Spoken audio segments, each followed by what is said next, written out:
Côte d'Ivoire, Guillaume Soro provient, Alassane Ouattara et moi c'est terminé. Plus de détails après le générique. Avant de commencer, n'oubliez pas de vous abonner et d'activer la cloche de notification car cela va vous permettre de ne plus manquer les prochaines vidéos.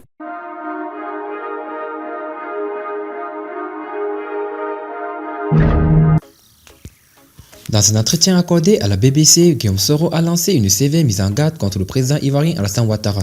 Le député déféqué, qui a déjà commencé sa candidature à la présidentielle du 31 octobre 2020, a confirmé son ambition de briguer la magistrature suprême en Côte d'Ivoire. Mieux, il a fait savoir à son ancien mentor qu'il n'acceptera pas d'être banni de la prochaine course à la présidence de la République. Guillaume Soro déterminé à affronter Alassane Ouattara en 2020. Guillaume Soro avait prévu de rentrer en Côte d'Ivoire le lundi 23 décembre 2019 après un long moment d'absence, mais l'ancien président de l'Assemblée nationale n'a pu regagner Abidjan et a dû dérouter son avion au Ghana avant de se retrouver réfugié en Espagne. Il faut savoir que l'ex-chef rebelle est poursuivi par le régime d'Alassane Ouattara pour tentative de déstabilisation de la Côte d'Ivoire, blanchiment d'argent et détournement des deniers publics.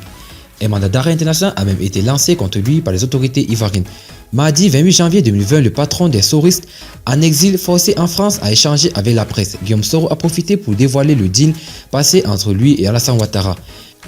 Monsieur Ouattara m'a fait 3 promesses devant Blaise Compaoré, ensuite devant un guide religieux si je venais à le faire président. Il devrait me reconduire comme Premier ministre jusqu'en 2015, il n'a pas tenu. Il devrait me faire numéro 2 du RDR, d'ailleurs le poste de vice-président créé en 2008 m'était réservé, il n'a pas tenu. Il devrait faire ses 2 mandats et me soutenir à être président après ses 2 mandats présidentiels. Il n'a pas tenu, a-t-il révélé.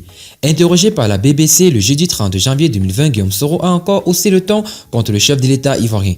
Le président du mouvement politique Génération et Peuple Solidaire Nabé GPS a expliqué qu'il est candidat à la présidentielle par amour pour son pays.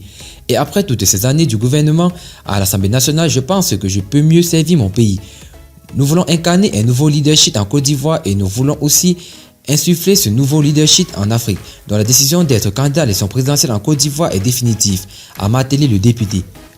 Poursuivant, Guillaume Soro a expliqué qu'après avoir passé 17 années de son existence à combattre l'exclusion, il ne peut pas comprendre qu'Alassane Ouattara, le banni d'hier, soit dans une posture de bannir un candidat à la présidence de la République de Côte d'Ivoire. Non, non, non, cette autre époque s'est terminée en 2002.